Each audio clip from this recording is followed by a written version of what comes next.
Shalom Aleichem.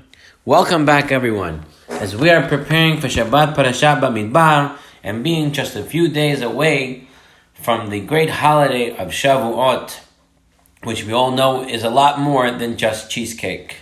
Let us focus our attention on this week's Parashat of Parashat Bamidbar. Parashat Bamidbar, or Sefer Bamidbar, is also known as the Book of Numbers, or in Hebrew, Humash HaPekudim, the book of countings. What's these countings about? The first Rashi in this week's parasha tells us, Mitoch chibatam lefanav, because of the Jewish people's dearness before Hashem, moneh otam kol sha'ah. Hashem is always counting them. At all times, Hashem is counting His Jewish people, His children, on the virtue of being a descendant of Abraham, Yitzhak, and Yaakov. Even if a Jew, unfortunately, didn't reach the pinnacle of his perfection, and he has a great deal to improve in his relationship with Hashem, and something breaks him and sends him to the worst places, a person has to remember that he's part of Hashem's flock, and Hashem continues to count him, and Hashem is waiting for him to return back to Hashem. The Jewish people, all of the Jewish people, are very dear to HaKadosh Baruch Hu. Rav Yechiel Spiro relates a beautiful story. There was a girl from a secular Israeli family. She finished high school and she decided she wanted to find meaning in life. And with the encouragement of her parents, secular Israelis, she decided to go backpacking through third world countries. Eventually, she ended up in a Hindu cult, and she was captured and very much mesmerized by what she saw in this Hindu cult, and she started to cut off contact with her family until eventually they didn't hear from her anymore. Her parents were worried sick, and they reached out to their son. Their son, who recently became a Baal Tshuva, who became religious, and who their parents weren't very happy that he became religious. Now they reached out to him and told him, please go find your sister and find out what happened to her. We don't hear from her. We don't know anymore. We really want to help her get out of whatever she got into. And so Ari, this was the name of the boy, Ari, he set out to find his sister. And it wasn't easy at all. He finally made his way and he came to India, and he found out that where his sister was staying. And when he met his sister, she was so happy to see her brother. She hugged him and said, Ari, I'm just like you. You went and you found Judaism, and look how happy you are. I went and I found this Hindu religion, and now I'm very happy that I'm here. Ari wanted to tell her that's two different things. A Jew going back to Judaism versus leaving and going to something else. But he knew that argument wouldn't work. He tried to talk to her, and all she kept talking about how much she's in love with this religion, and especially the leader of her cult. And Ari was trying to figure out a way to get her away from there. And he mentioned to her, she has some affairs. She didn't tie off in Eretz Yisrael, in the land of Israel, and then she can come back just home for a few days, say a proper goodbye to her parents, take care of whatever loose ends she has, and then she can come back. Just want to make sure she ties off all the loose ends. The guru of this cult wasn't too happy, but Ari was very convincing, and his sister Elana went with him back to Israel. She only was going to stay for a few days. She came home, she hugged her parents, and Ari was thinking what he can do to convince her not to go back. He knew if he would set up a meeting with a rabbi, she wouldn't go to speak to him. She's already set in her mind. And so Ari decided, I'm going to go take my sister out for lunch, or for a late lunch, or early dinner. And he took her out to a restaurant, and they were eating, and it was coming nightfall. And Ari told to her and says, listen, I need to go to shul to pray Mincha and Aravit. Why don't you come with me and just, stay in the ladies section until I'm done, and then we can continue. Now, Ari's plan was that, the rabbi would be in the shul, and then maybe he can get the rabbi to come over to her and speak to her, and hopefully try to convince her. And so Ari gets to the shul, and lo and behold, that day, the rabbi is not in the shul. And so now Ari thinks his plan has gone south, it's gone sour. But no, he prays Mincha, and between Mincha and Aravit, and between the prayers, a young fellow came up, and he delivered a 10-minute class on Kitzur Shulchan Aruch, on some laws, and he was talking about the topic of Hashavat Avedah, about returning a lost object. If someone lost something, there are certain laws of how and when and where to return it. And at the end of the class, at the end of this 10-minute class, this young fellow who was speaking in the place of the rabbi said that a person must realize that if you find a lost object, it must be that Hashem determined that someone would lose the article, someone would lose that object, in order to give the finder the merit and the mitzvah of returning a lost object to its proper owner.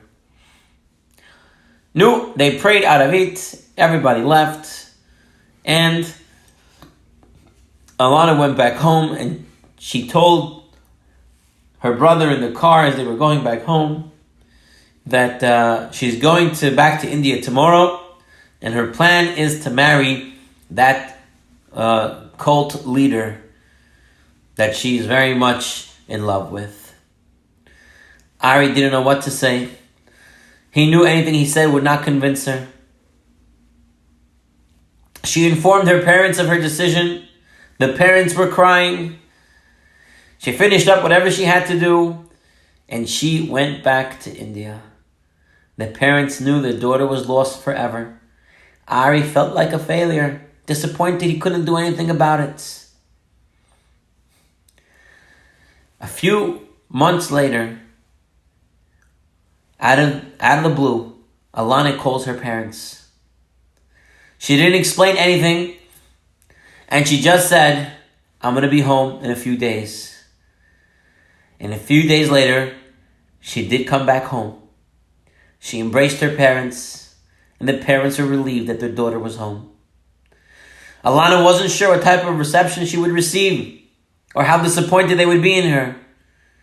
But she was greeted with joy and warmth. Her parents even decided to throw her a welcome home party. Only one question remained. Why? Why did she come back? Why did she leave India? And what knocked her back to her senses? And she told her family as follows. I was so mesmerized by this guru and his followers. They were living such a spiritual life. No physicality, no materialism. I joined them. We lived on the fruits and vegetables And I forgot all my materialistic needs. I felt so spiritual, so mystical, so holy. And we planned our wedding. And just a few days before our wedding, I was walking with the leader, with my fiance, on the outskirts of our village, deep in conversation, when suddenly we spotted a wallet that was obviously lost. He picked up the wallet and he found inside it contained the passport, identification papers, and a few $1,000s in cash. I wanted to return it to its proper owner. That was the moral thing to do. But my fiance, the cult leader, the guru, that's not what he did. He picked it up, looked inside, and smiled and said, "Look what our luck has brought us today." And he took the money and put it in his pocket.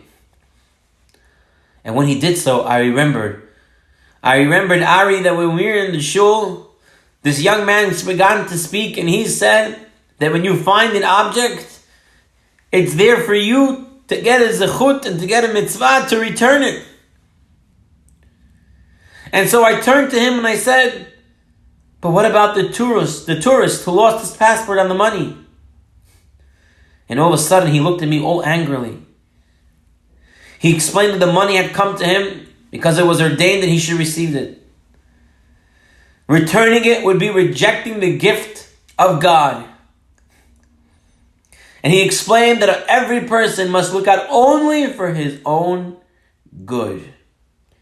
And that's the way a person's soul will shine. And she said, when I heard that, I knew that this wasn't for me. Because that's not what a Jew does. That's not spirituality. Just to think about yourself.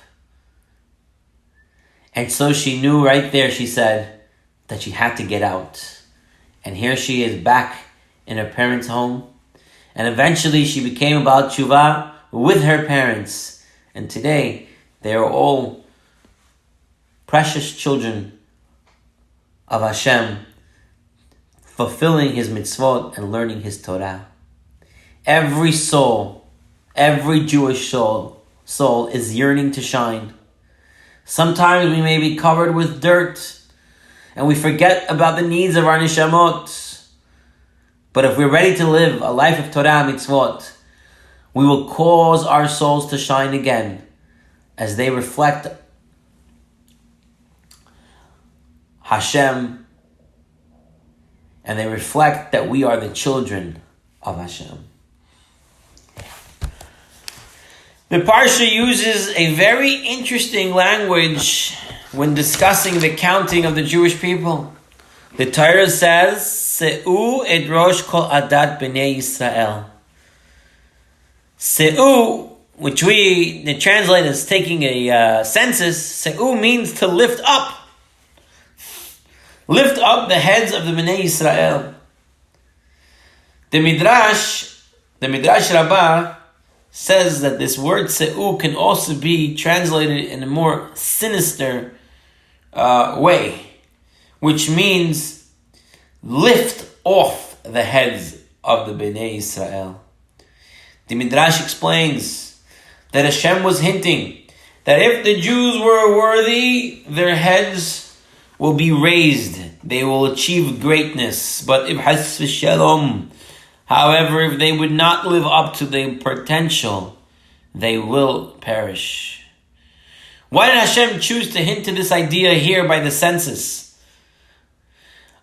You see, aside for Hashem saying how much dear we are in front of Him, that He always wants to count us and know about us, Hashem is also telling us that each one of us has our own mission in life, based in our unique combination of characters, circumstances, and abilities. No one can do it for us, and we can't do anyone else's.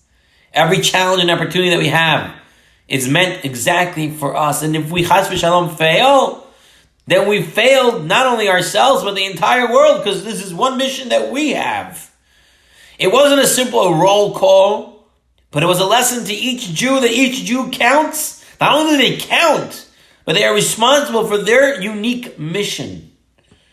The responsibility of being a Jew is enormous, and ignoring the responsibility warrants severe punishment.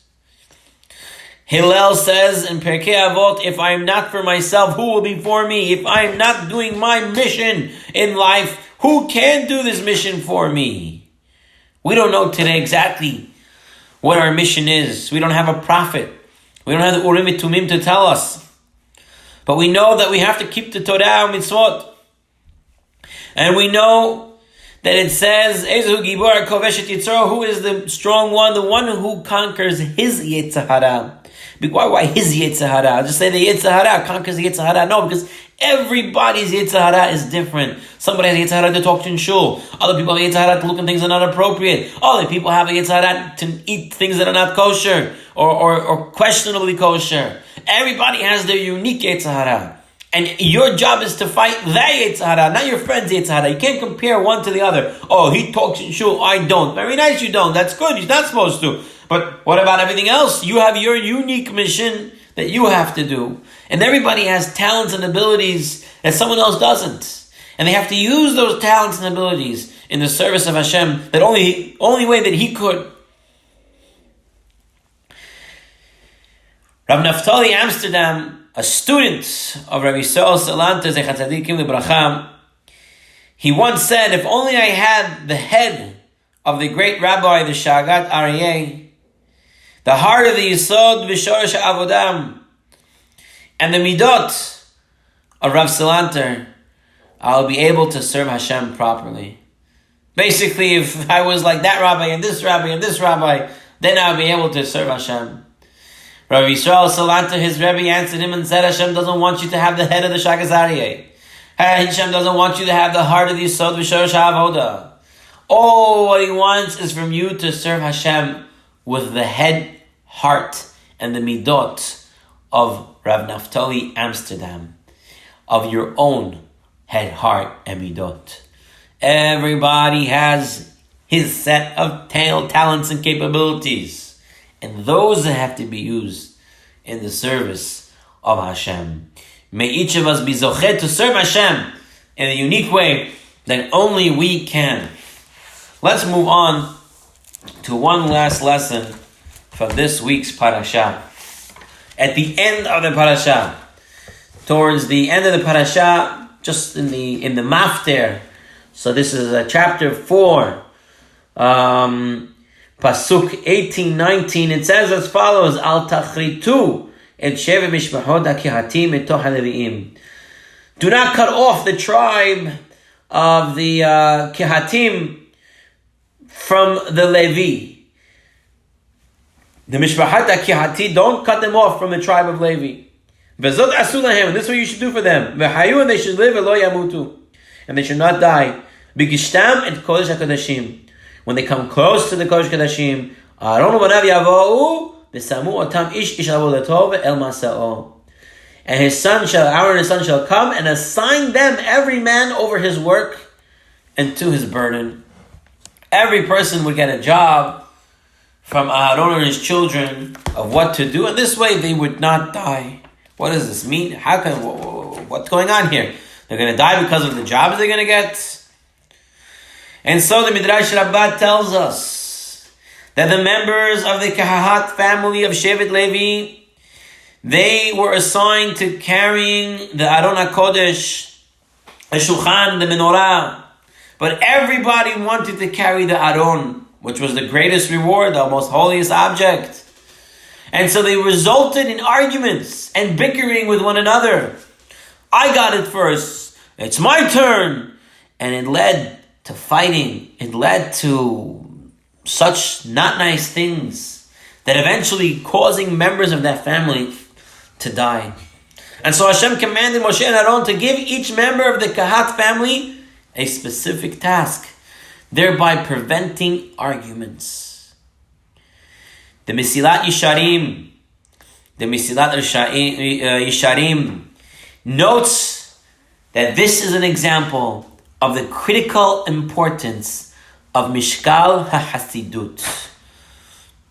The entire 20th chapter of the Ramchal's Misyat Yisharim discusses this topic of Mishkal HaSidut, which means weighing the actions, to be able to weigh the mitzvah that a person is going to do, carefully weighing their good intentions to see what was Hashem's desire.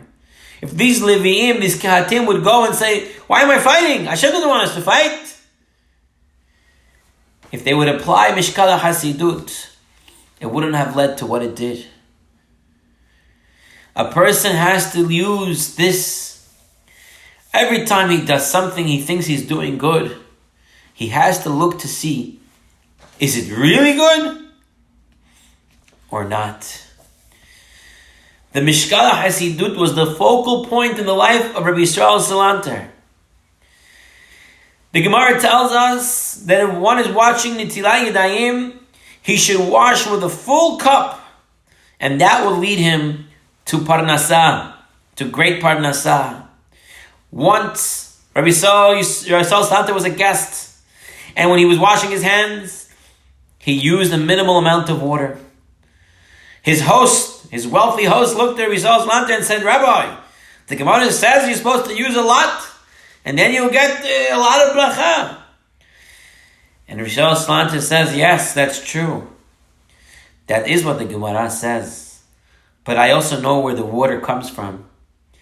The maid goes to draw the water from the well and schleps it back to the house. It is icy. It is slippery. And she risks suffering a serious injury, bringing the heavy buckets of water. Can I be a Hasid at her expense? Another time, Rabbi Yisrael Salanter was invited to spend Shabbat with one of his wealthy students. Before agreeing to come, Rabbi Yisrael Salanter asked him how his seudah goes. And the man said, the kashrus in our home is the greatest. The widow of a Talmud Chacham is the cook. And our seudah takes 3-4 hours. We sing Zmirot, we say Divrei Torah in the middle. And Yisrael Salanter said, I cannot come if that's the way you will conduct your seudah. He says, what do you mean? Yisrael Salanter says, what I want is for us to eat the seudah quickly. And after we finish the seudah, we'll sit and we'll sing songs. And we'll say Divrei Torah. But after the meal is completely complete. No, not wanting to lose this opportunity to have such a distinguished guest, the host agreed. The seudah was served, and upon its completion, Rabbi Yisrael Salanter went into the kitchen to thank the cook. The service was excellent, the food was delicious. But I want to apologize for making you serve the meal so quick. And the woman said, excuse me, Rabbi, you should be blessed. I wish you would come every Shabbat. Friday is such a difficult, stressful day, and I can't wait to go home and rest my body. But they sing and say Divrei Torah, and the seudah takes hours and hours, and I have to wait around until the end to clean up. But this week, I'm able to complete my tasks early and go home. That is Mishkal HaSidut. It's very beautiful to sing Zmirot, say Divrei Torah for hours, but not on the expense of someone else. Everyone knows the mitzvah Havachnasat Orchim, inviting guests, is a huge mitzvah. But a person has to also look, is it overburdening his wife? Is it depriving his children of quality time? It's a beautiful thing that a son to lead the tefillot on the yard site of his parents. But if it's going to cause a fight, is that really worth it? The Chafetz Chaim was known that on Friday night, if he had guests at his house, he would skip Shalom Aleichem. Singing the song of Shalom Aleichem and get straight to Kiddush. He would say, my guests hadn't eaten yet. They need to eat. The heavenly angels don't eat. They can wait for Shalom Aleichem. Rav Pam would say, it's a great mitzvah to rejoice with the Hatan and Kala. But it's wrong for B'nai Torah with young children to participate in dancing until late into the night. It's often the grandparents of the children who are the babysitters. Or other babysitters. Even when parents hire a girl to babysit, she waits up impatiently to be released from her duties. People have to pay attention. You're doing a mitzvah. You're singing and dancing at the wedding. They would like the parents or the others want to already sit down to make Birkat HaMazon, make the Sheva Barachot, and the young boys just want to dance and dance and dance, keeping the wedding going and not paying attention to others. Breaches in Shalom Bayit are often caused by a lack of Mishkala Hasidut. Rav Pam gives an example. A young wife spent much time and thought preparing a special delicacy that she knows her husband enjoys. She expects him home at a certain time, and she has everything ready, but he's not home. He texts her, he says, I'll be home a little late. Doesn't give a time. She thinks maybe a half hour. She reheats the food. Again, he's not home. She texts him. He doesn't answer. Finally, around 8 o'clock, 2 hours later, he shows up. She says, what happened? Is everything okay?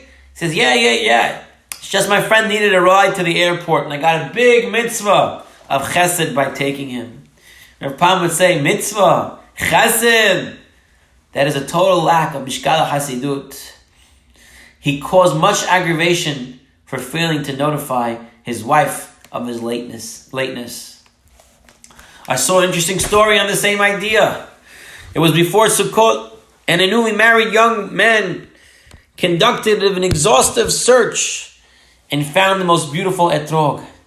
He spent a small fortune to buy it, but he knew that it was worth the money. He went to Rav Shalom Eisen, who was the Rav and Paisik in Yerushalayim, to show him this etrog. Not to ask him if it was kosher. Of course it was kosher. It was one of a kind, a real beauty. But simply because he knew the Rav of all people would appreciate the uniqueness of this etrog. When the young man handed Rav Shalom the etrog,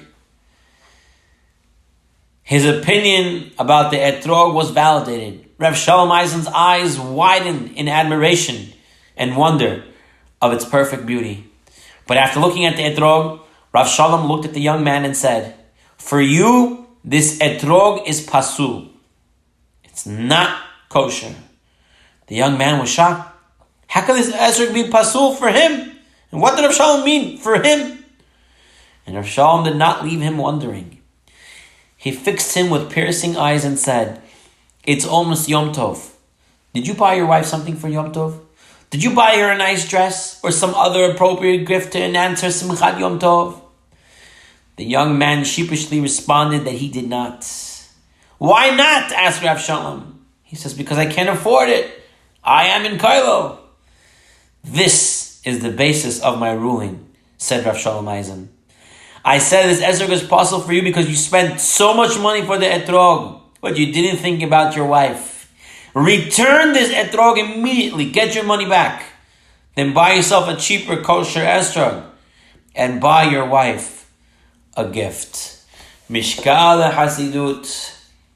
A person must always look to see that he's properly doing the mitzvot. Not just doing it, but properly doing it. Weighing his actions, viewing the outcomes. Rabotai, with these lessons, I'm remembering how dear we are to HaKadosh Baruch Hu, and no matter how far we are, Hashem's still counting on us to come back. And Hashem not only counting us to come back to Him, but also counting on us to fulfill our unique mission. And when we do fulfill our unique mission, we do it in a very special way, in the way that is appropriate on all levels, that doesn't hurt anyone else while we are doing our mitzvot, our masim tovim. And Be'ezat Hashem, with this zechut, we should see Yeshuot immediately. We should see the end of our enemies, and the Geulah should come immediately. No longer should we hear any sorrow. And Be'ezat Hashem, we should only hear happiness at all times. And wishing everyone a Shabbat Shalom.